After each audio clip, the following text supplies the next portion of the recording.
Buenas tardes, iniciaremos la siguiente sesión. Como han visto ustedes en la introducción que dio la doctora Gloria Vega, estamos hoy con una serie de sesiones que tienen que ver con la respuesta inmune innata o natural, con ese tipo de respuesta que, como ella decía, hasta hace algún tiempo se pensaba que realmente la respuesta adaptativa era la importante. Pues esto no es así, las dos son muy importantes. Entonces, vamos a ver una serie de mecanismos que se ponen en juego en este engranaje. Entonces, mecanismos que tienen que ver qué sucede cuando entra un patógeno, un microorganismo que logra atravesar estas barreras que mencionó la doctora Vega, las barreras físicas, las barreras químicas, biológicas, etcétera. Y entonces van a entrar en juego una serie de mecanismos de la respuesta inmune innata, y uno de ellos, muy importante, es el sistema de complemento. El sistema de complemento, que inicialmente se pensaba que era muy importante, su importancia radicaba en que su función principal era la lisis de las células blanco. En realidad esto es cierto, pero tiene otros mecanismos muy importantes, y quizás el más importante es que contribuye en la respuesta inflamatoria aguda, que es la última sesión que verán ahora.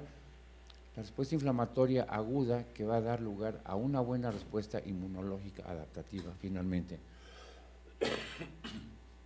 El sistema de complemento, recuerden ustedes sus clases, lo describió Bordet en 1894, y esto representaba una fracción lítica que había en el suero, y que en los ensayos esta actividad lítica se perdía cuando el suero sanguíneo era calentado a 56 grados durante 30 minutos.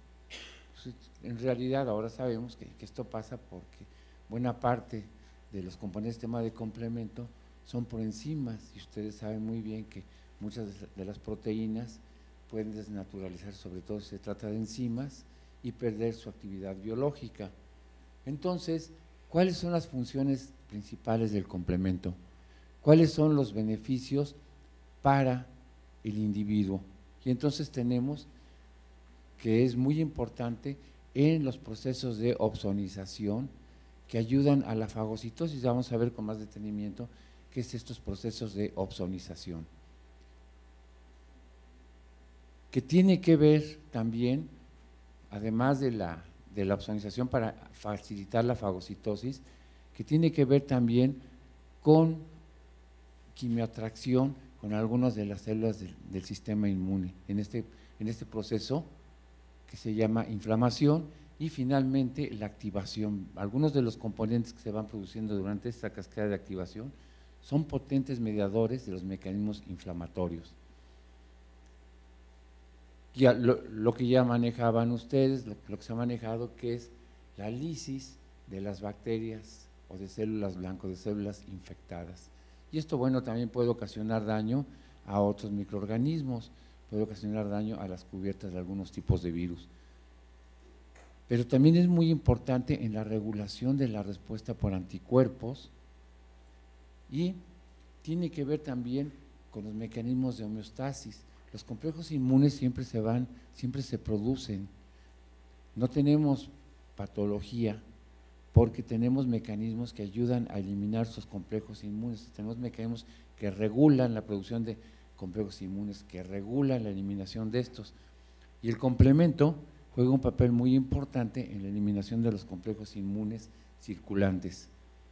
También es importante en la eliminación de las células que entran en apoptosis, la eliminación de esas células que mueren y se fragmentan en estos llamados cuerpos apoptóticos, en donde está incluido material nuclear, material citoplásmico, y si hay bacterias también pueden ser muy importantes en otros procesos de daño tisular, en donde ellos van a fagocitar los detritos celulares.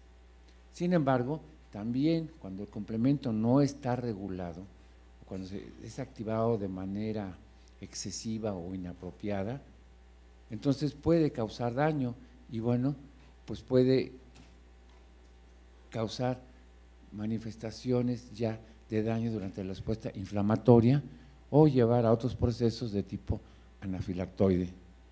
Entonces, con estas láminas, pues esta lámina nos resume algunos de los mecanismos principales: la lisis de las células blanco, en este caso de bacterias, la fagocitosis, en donde el complemento junto con inmunoglobulinas van a cubrir a la bacteria y van a permitir que puedan ser fagocitadas con mayor eficiencia, vemos acá, pero también la activación de la cascada de complemento, se van a liberar algunos componentes llamados anafilotoxinas y principalmente C5A, que van a activar a otras células muy importantes como las células cebadas, en donde estas al activarse van a degranular, van a sacar una serie de compuestos ya preformados que tienen que ver con la respuesta inflamatoria, ¿sí? Van a liberarse compuestos que tienen una actividad de tipo quimiotáctica. Entonces, como ven ustedes, el complemento es muy importante y no nada más queda restringido a la formación del complejo de ataque a la membrana. Entonces, esta lámina, bueno, también nos esquematiza un poco esto. Aquí tenemos la activación de complemento, vamos a ver cuáles son las distintas vías. Aquí se necesita la presencia de anticuerpos, por lo tanto, ¿de qué vía se tratará? La vía clásica, la vía alterna, la vía de las lectinas, necesita de anticuerpos, la clásica. Entonces, se activa la vía clásica y se viene la cascada de activación, y estos componentes de la cascada de activación, pues algunos van a ser muy importantes en el proceso de fagocitosis, en la formación del complejo de ataque a la membrana, pero otros muy importantes que tienen que ver con la respuesta inflamatoria. Entonces, el sistema de complemento está compuesto por una serie de proteínas, muchas de ellas están en la circulación, muchas de ellas, como veremos más adelante, tienen que ver con la vía clásica, pero hay otras que son exclusivas de la vía alterna o vía alternativa. Sin embargo, de todas ellas, el componente más importante es el componente 3 de la cascada de complemento, es realmente el pivote. A partir de C3, que va a llegar a ser activado ya sea por la vía clásica, que está mediado por la unión de los anticuerpos al antígeno, que es que tiene que ver ya con una respuesta inmune adaptativa, porque hay anticuerpos, entre comillas, ¿sí? O la vía alterna, que directamente se activa por componentes de las bacterias, por lipopolisacáridos, o la vía de las lectinas, que se describió más recientemente, aunque evolutivamente, como veremos, estas dos vías de activación evolutivamente son más antiguas que estas. Como sea, la vía de las lectinas y la vía alterna son activadas directamente por los microorganismos sin que se necesite la mediación de anticuerpos. Entonces viene la activación, pero sobre la componente principal, el C3. En esta plática después les iremos ilustrando algunos de los defectos en el sistema de complemento que dan por resultado compromiso de la respuesta inmune, que dan por resultado inmunodeficiencias, ¿sí? Entonces, tenemos que la activación, la vía clásica, la vía de las lectinas y la vía alterna, dependiente de anticuerpo, independiente de anticuerpo, y finalmente es la activación de C3 para generar C3 convertasa, C5 convertasa y llegar a la vía lítica y el complejo de ataque a la membrana. ¿Cuáles van a ser las consecuencias? Por un lado, el reclutamiento de células inmunocompetentes y sobre todo aquellas que tienen que ver con la respuesta inflamatoria, que participan como opsoninas de patógenos o directamente en la muerte de patógenos, por cualquiera de estas tres vías. En un individuo sano, estas tres vías se están dando simultáneamente. Entonces, aquí tenemos en esta lámina, tenemos las distintas formas. Esta correspondería a la vía clásica, porque aquí lo que tenemos son inmunoglobulinas que se han unido a la célula blanco, y ustedes recuerdan muy bien que las inmunoglobulinas por sí mismo no van a tener un efecto efector sobre la célula blanco, sino van a a señalar a la célula blanco para que otros sistemas efectores puedan ejercer un efecto sobre ese blanco. En este caso es el complemento. Aquí tenemos otras dos vías y estas moléculas, vean que se parecen muchísimo. Sin embargo, esta, la C1, el complejo C1, vean ustedes C1Q, está reconociendo al FC de los anticuerpos. En cambio, estas moléculas que se parecen están reconociendo otras estructuras que son propias del patógeno, que son carbohidratos. Ya la doctora Vega lo había mencionado con los llamados PAMPs, con los llamados patrones moleculares asociados a patógenos, que son estructuras que no tienen las células eucariotas, que son estructuras muy conservadas en ellos y que son estructuras que pueden ser reconocidas por sus características por un número muy bajo de receptores. Por ejemplo, el receptor para manosa va a reconocer manosas en virus, en bacterias, en hongos, y entonces pocos receptores nos permiten reconocer a estas estructuras, no con la fineza con lo que hacen los anticuerpos, que podría reconocer parte de esta molécula, parte del PAM, pero aquí lo que tenemos entonces es que estos sistemas, el sistema de las lectinas, puede reconocer carbohidratos, y en la vía alterna lo que está reconociendo son lipopolisacáridos, pero estas moléculas se van a ir a pegar el C1Q directamente sobre la superficie de la bacteria, en donde lipopolisacáridos, y por estructura de la pared de estas células poderse activar la cascada completa. Ahora se sabe que la vía alterna de complemento puede activarse directamente también con la presencia de estos azúcares. Entonces, ¿cuáles son las inmunoglobulinas que activan complemento? Bueno, la mejor activadora de complemento, recuerden sus clases, son las inmunoglobulinas M. Una sola inmunoglobulina M que se pega a la superficie de una bacteria es suficiente para activar complemento en cantidad necesaria para poder llevar a la lisis esa bacteria. En cambio, en el caso de las IgGs, pues alguien que se quedó atorado en el periférico hizo cuentas, se necesitan por lo menos 100 moléculas de IgG para poder activar el complemento.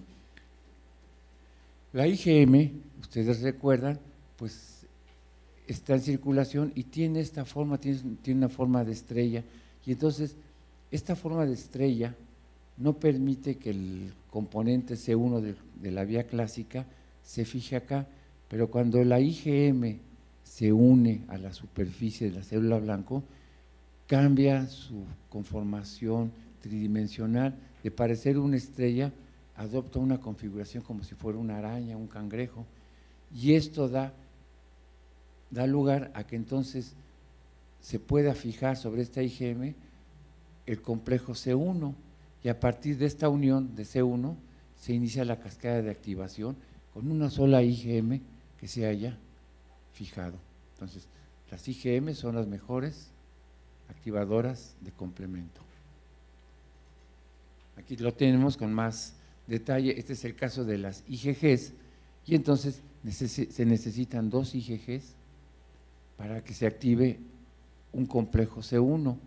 Sin embargo, para que esto se dé lugar, tiene que haber lo que se llama una distancia crítica. Si estas IgGs estuvieran más alejadas, no podría haber esta interacción, o estuvieran muy juntas tampoco, no cabría. Entonces tiene que haber lo que se llama una distancia crítica.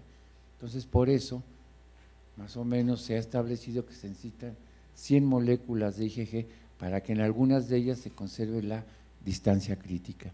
Y entonces, ¿qué va a suceder? C1Q, el complejo C1, tiene por un lado el componente C1Q, que es este componente que termina en este dominio globular, que es el que interactúa con las FCs de los anticuerpos, pero él por sí solo no va a activar, viene con él asociado, trae a otros componentes que son el C1R, 2 moléculas, y el C1S. Estas que son unas serin proteasas, cuando esto se une va a venir cambios conformacionales que permiten que una de ellas se autocatalice, cataliza a su compañero, o sea, la active y active a las otras. Y de esta manera se da lugar a la cascada de activación. Por supuesto, esto está regulado también para que eso no se dé de manera inapropiada por una molécula que se llama C1 inactivador, que puede estar regulando la activación de este complejo. Cuando esto está alterado, entonces tenemos que se presenta esta enfermedad, que es el llamado angioedema, que veremos un poquito más tarde. Entonces, existen otras moléculas que se parecen muchísimo, que tienen que ver con el enriquecimiento de azúcares, que son las moléculas que activan el complemento por la vía de las lectinas. Y vean ustedes que en esta superficie globular, en estos sitios, no van a reconocer al FC del anticuerpo, sino directamente van a reconocer a los carbohidratos que están en la superficie de la bacteria. Así que si es una primoinfección con ese bicho, pues entonces de aquí a que formamos anticuerpos, el bicho ya se extendió por todos lados. En cambio, si tenemos dos sistemas que pueden activar complemento, reconociendo directamente a las bacterias, entonces eso pues nos permite estar acá, oyendo la clase. Entonces, bueno, se han descrito dos, las ficolinas y la lectina que une manazo, pero fíjense, se parece muchísimo. Y se acuerdan que C1 tenía C1R y C1S, pues tiene estas dos serin-proteasas muy similares y que van a cumplir la misma función. ¿Y cuál va a ser la función de estas, de las serin-proteasas 1 y 2 o de CR1 y CR1S? Pues activar a los siguientes compuestos del sistema de complemento. Aquí tenemos una bacteria, tenemos a los azúcares, y aquí están llegando las lectinas que unen manosa, se fijan directamente a los azúcares, no necesitan de anticuerpos, y con esto puede iniciar la cascada de activación. Y entonces, ¿cuáles son los componentes? Vamos a ver que para la vía clásica, lo que la diferencia de las vías de las lectinas son estas moléculas que inician la activación, la cascada de activación, que es el complejo C1, pero que tanto la vía de las lectinas como la vía clásica van a activar a los demás componentes del sistema de complemento. Entonces, ¿qué tendríamos acá? Acá tendríamos la pared de la bacteria de la célula blanca, y estos serían determinantes antigénicos, que estos sí son reconocidos por anticuerpos. Estamos hablando de la vía clásica. Aquí están los anticuerpos, serían de IgG, y entonces llega y se fija el complejo C1, C1Q, ¿se acuerdan que es de esta estructura tipo ramillete? Se fija a los FC de las IgGs, vienen cambios conformacionales, C1R se autocataliza y activa a su compañero C1R, estas vienen en pares y a su vez activan a C1S, estos son enzimas dependientes de calcio. ¿Y estas qué van a hacer? ¿Para dónde van a voltear? ¿A quién van a activar? Pues lo que tenemos es que tenemos en la circulación a este componente que se llama C4. Este componente C4 va a ser activado por C1S. ¿Y de qué manera se van activando? Son proenzimas, entonces, para que se activen se necesita que sean escindidas, y entonces se van a liberar dos fragmentos. Y cada fragmento, esto va a ser el común denominador de varias de ellas, cada fragmento va a tener su propia actividad biológica. Entonces C4 se activa y entonces el fragmento grande se le llama C4b y el fragmento pequeño, el C4a, se va a la circulación y tiene una actividad proinflamatoria, una actividad tipo anafilotoxina. Luego C4b se fija a la superficie de la célula blanca y la siguiente molécula que se activa es el compuesto, es el C2. ¿Y quién lo está activando? La misma molécula que activó a C4. Lo escinde y se libera el fragmento. Aquí hubo un problema, bueno, no un problema, todavía no estaban muy unificados los talleres en el manejo de la terminología. Generalmente las moléculas grandes se manejan como el fragmento B y las pequeñas como el A. Sin embargo, aquí al fragmento grande, en lugar de ser C2b, se quedó como C2a, es la excepción. Pues ha habido intentos, ha habido libros de texto que quieren corregir esto, y con el tiempo yo creo que nadie les compra el libro, con el tiempo tienen que volver a la nomenclatura antigua, aunque tenga este error. Bueno, pues es un error histórico, como dijera nuestro procurador. Y entonces tenemos este complejo que es C4b, C2a. ¿Quién lo formó? Pues la activación del complejo C1. Y este componente, este complejo C4b, C2a, ya unidos entonces, entre las dos van a tener una actividad que se llama C3 convertasa. ¿Qué quiere decir esto? Que van a activar a C3, al componente que resulta ser el pivote de todas las cascadas de activación del complemento. Y entonces, esta que es la C3 convertasa, va a activar a C3. ¿Y cómo lo va a activar? Pues otra vez lo va a cortar. Y entonces se van a liberar un fragmento pequeño a la circulación, que es el C3A, aquí sí se respeta la nomenclatura, y queda el fragmento C3B. C3B, si está en unión a C4B y C2A, sobre la superficie de la célula blanco, va a dar lugar a lo que se llama C5 convertasa. C5 convertasa porque va a activar a C5, pero C3B también puede ir a la circulación y entonces va a tener otras actividades biológicas. Va a tener una actividad biológica de tipo opsonina, que va a ser la más importante que vamos a ver. ¿Hasta aquí vamos bien? Entonces tenemos la C5 convertasa y hacemos hacemos un pequeño cambio a la vía de las lectinas, pero vean ustedes, tenemos a los mismos actores, C4 y C2. Lo que va a cambiar es que no tenemos al complejo C1, C1Q, C1R, C1S, sino tenemos a las lectinas que unen manosas, a la MBL o a las ficolinas. Y aquí ¿qué tenemos? Tenemos a la célula blanca, a la bacteria, y estos ¿qué serán? Pues serán los carbohidratos, los azúcares que son constitutivos de sus paredes. Y entonces, pues ¿qué es lo que va a suceder? Tenemos aquí a la bacteria, y esta bacteria, bueno, puede tener este tipo de azúcares, N-acetilglucosamina, fucosamina, lo que ustedes quieran, azúcares que son muy característicos de las paredes bacterianas, que no están en nuestras células, no forman parte de nuestras paredes celulares, aunque sí lo puedan tener, o no, por lo menos no en la misma intensidad. Y entonces, ¿qué se une aquí?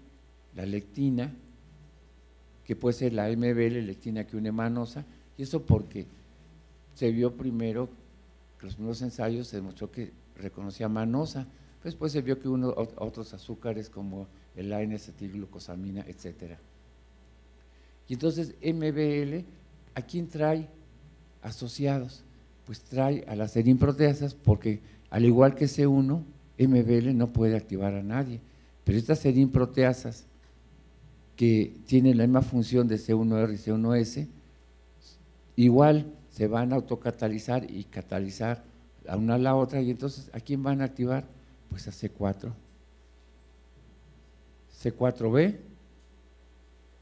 que se une a la superficie de la bacteria, y C4a, que se va a la circulación con una actividad proinflamatoria.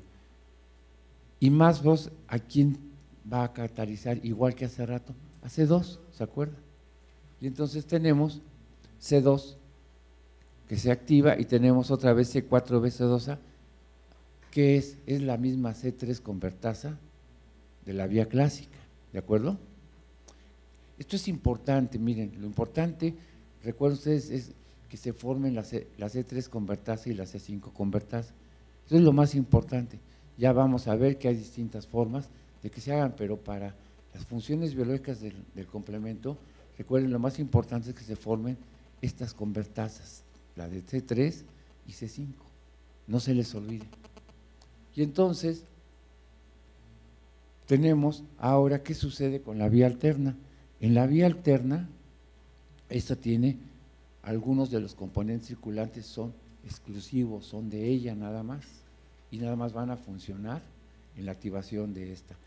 Entonces, C3, que es el componente que está en mayor concentración normalmente en la circulación sanguínea, de todas maneras se está activando a muy baja escala. Se está activando por mecanismos de hidrólisis no enzimática. Y entonces, al activarse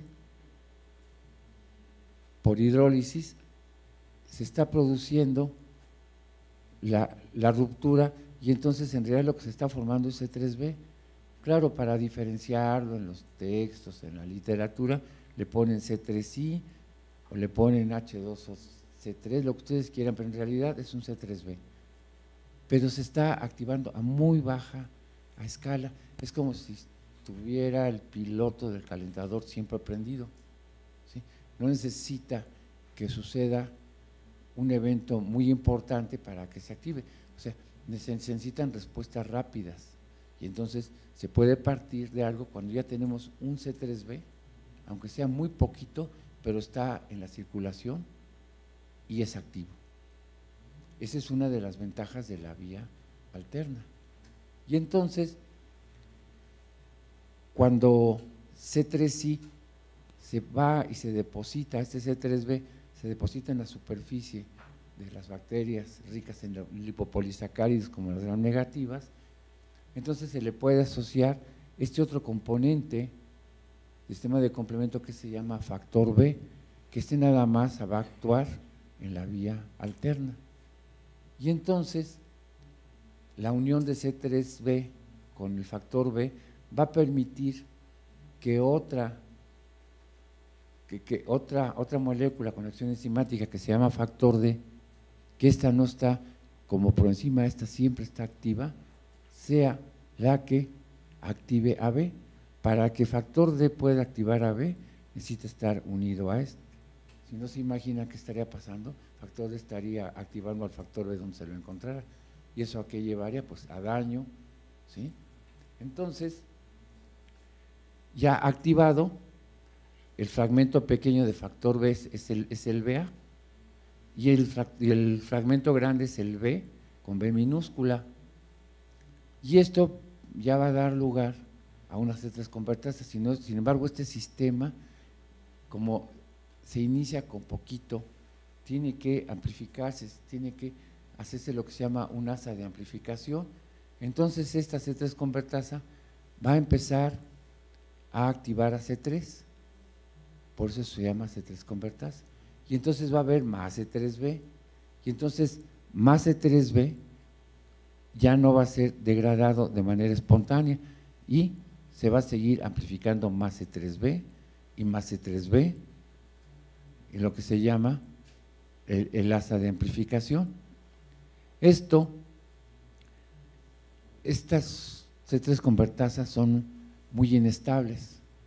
Entonces, cuando se describió esta vía, se describió, una de las moléculas que se describió es una molécula que se llama properdina, y de hecho inicialmente se llamaba la vía de la properdina. Pues en realidad no es así. Sin embargo, la properdina, cuando se une a la C3 convertasa, la vuelve muy estable, y de esta manera no se degrada. Entonces, si se une la properdina, entonces vamos a tener que esta C3 convertasa se vuelve muy estable, y entonces, gracias a esta asa de amplificación, se empieza a formar C3b suficiente para que a su vez se forme la C5 convertasa de la vía alterna. Sin embargo, como ven, estos mecanismos que se están dando de manera espontánea, pues el sistema inmune, la evolución, la presión selectiva, ha hecho que el sistema de complemento, de manera muy particular, casi en cada paso tenga moléculas, tenga pasos en que se regula su activación, y una de ellas, el sistema de complemento, como ven, son cascadas de activación. O sea, ellas que saben de si es propio o es extraño de la célula que se van a fijar.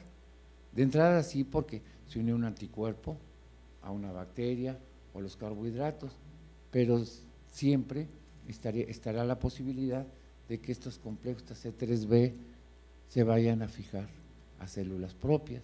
Y entonces, ¿de qué manera lo controlamos esto? ¿Cuál ha sido el mecanismo que ha aparecido durante la evolución? Pues al mismo tiempo tenemos en la superficie de nuestras células, tenemos distintas moléculas que regulan la activación de complemento, de tal manera que cuando llega una C3 convertasa a la superficie de una célula de nosotros, una célula propia, estas moléculas lo van a regular, y entonces de esta manera no van a producir daño. Y vamos a ver que de todas maneras hay mutaciones, hay defectos que pueden impedir esto. Entonces tenemos una serie de moléculas como son el DAF, que es el factor acelerador de la degradación, o que se asocien a receptores para complemento de tipo 1, y entonces que permiten que cuando lleguen las C3 convertasas, como BB y C3b, las disocien y ya no existe C3 convertasa, ¿sí? O que se une al C3b y entonces si es captado por un receptor para complemento 1, el factor I pues lo va a degradar y lo va a romper. O tenemos el caso de las C3 convertasas, y esto funciona para ambas vías, para la vía alterna y para la vía clásica. El factor acelerador de la degradación permite que las C3 convertasas se degraden, se separen. En el caso de las C3 convertasa de la vía alterna, este es otro factor H que facilita la degradación y la separación de estos componentes. Entonces vean ustedes lo importante que es esto en la regulación del complemento, ¿sí? Esto ya lo hemos revisado. Vean ustedes cómo se forman las C3 convertasas y finalmente tenemos una C5 convertasa estable porque se está asociando a la properdina. Y aquí tenemos las C5 convertasas, tanto de la vía alterna como de la vía clásica, porque a partir de acá se da lo que se llama la vía lítica con la formación de ataque a la membrana. Y entonces C5 necesita ser activado ¿por quién? Por la C5 convertasa. Y entonces se activa C5, lo rompe en dos fragmentos, el componente C5A se libera rápidamente a la circulación y es la anafilotoxina más potente, y C5B va a permitir la unión con C6, aquí C6, C7 y C8 y C9 ya no se van a romper, pero van a formar un complejo que se llama complejo de ataque a la membrana. Entonces se une a C6, C7 y se fija a la superficie de la célula. Si este complejo no se fija a la superficie de la célula, va a ser captada por un factor que está en la circulación, un factor soluble que se llama proteína S, que lo captura y entonces la unión con el factor S lo inactiva. Pero esto es lo importante. Entonces C5b, una C6, C7 y C8. Vean ustedes que ya está anclado en la membrana, sin embargo hace poco daño. Este complejo permite que se empiece a polimerizar el C9 y entonces C9 son moléculas que tienen un extremo muy hidrofóbico y eso permite que prácticamente se entierren en las membranas y forma un poro. ¿Y qué está sucediendo con la célula, con la bacteria? Pues ya perdió su barrera osmótica, ya no puede controlar la entrada y salida de iones, de agua, y entonces esto va a dar por resultado que la bacteria o la célula estalle. Y vean ustedes la cantidad de poros que se pueden formar. Vean ustedes estas microfotografías, hasta parece que le dio viruela. Y entonces esto es lo que se llama complejo de ataque a la membrana. Estos son los mecanismos que ya hemos visto cómo se va polimerizando C9. Sin embargo, tenemos otra molécula que se asocia a glicolípidos de la superficie de nuestras células, de nuestras membranas, que se llama CD59.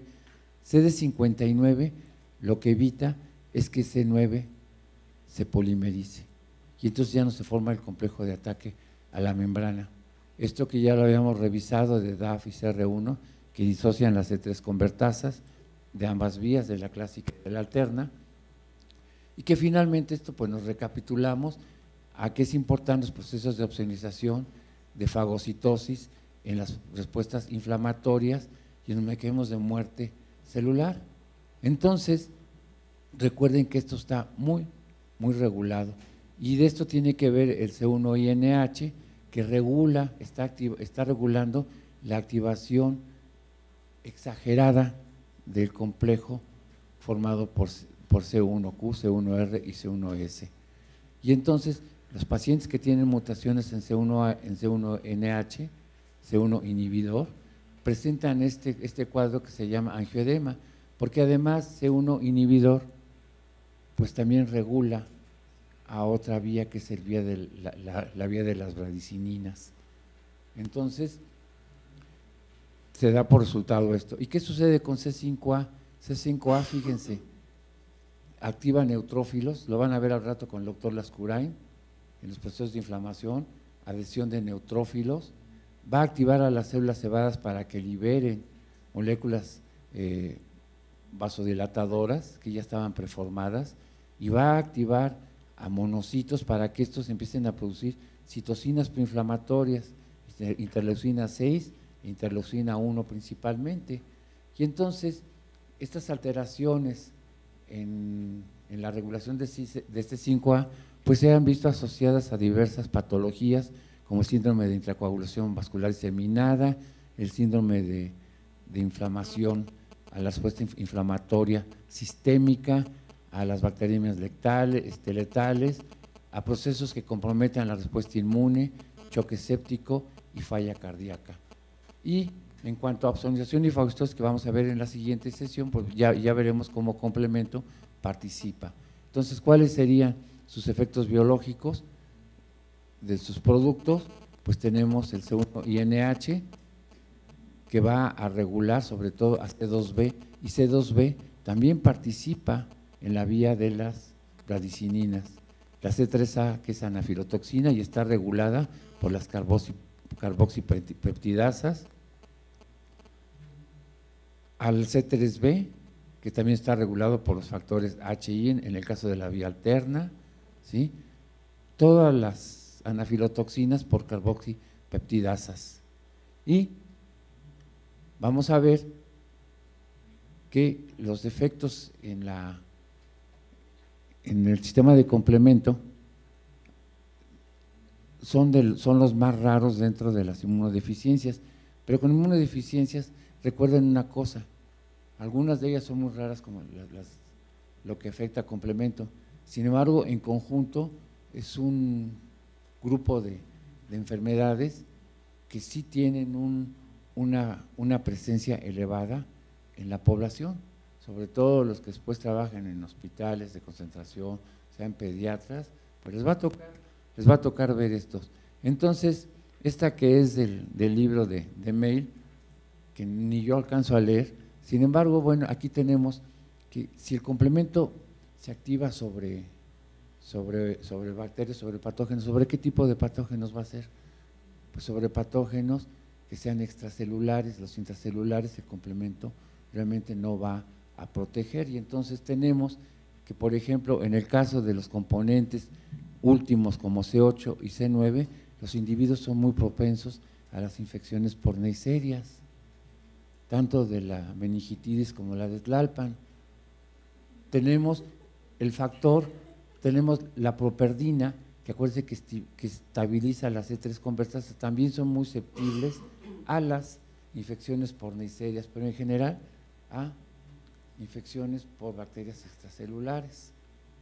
En el caso de las bacterias con cápsula, el puro complemento por sí solo no es tan eficiente, se necesita la presencia de anticuerpos.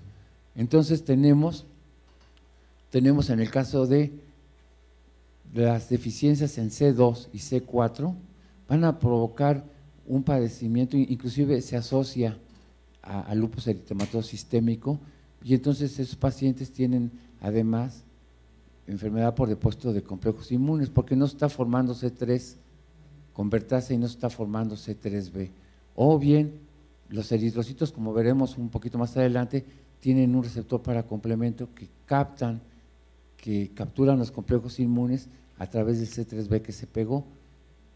Las mutaciones en C3 es una inmunodeficiencia muy grave, son infecciones bacterianas piógenas y es bastante grave, afortunadamente es muy rara.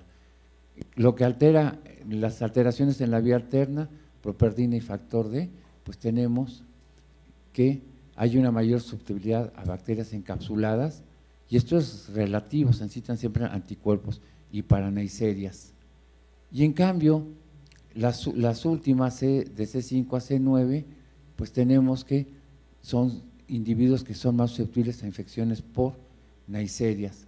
¿Y qué sucede cuando hay deficiencias en las moléculas que participan en la regulación? Ya vimos con el inhibidor de C1, el edema angioneurótico, y como C1 y NH tiene varias chambas, pues entonces también tiene que ver con la vía de las bradicininas y con las cascadas de coagulación.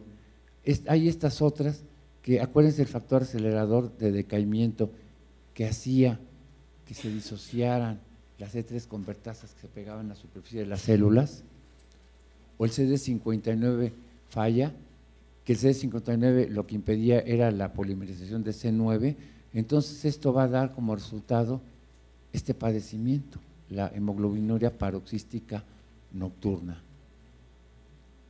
Aquí tenemos, ojalá y lo alcanzan a ver, aquí tenemos anticuerpos y lo amarillo es el antígeno, se llaman complejos inmunes.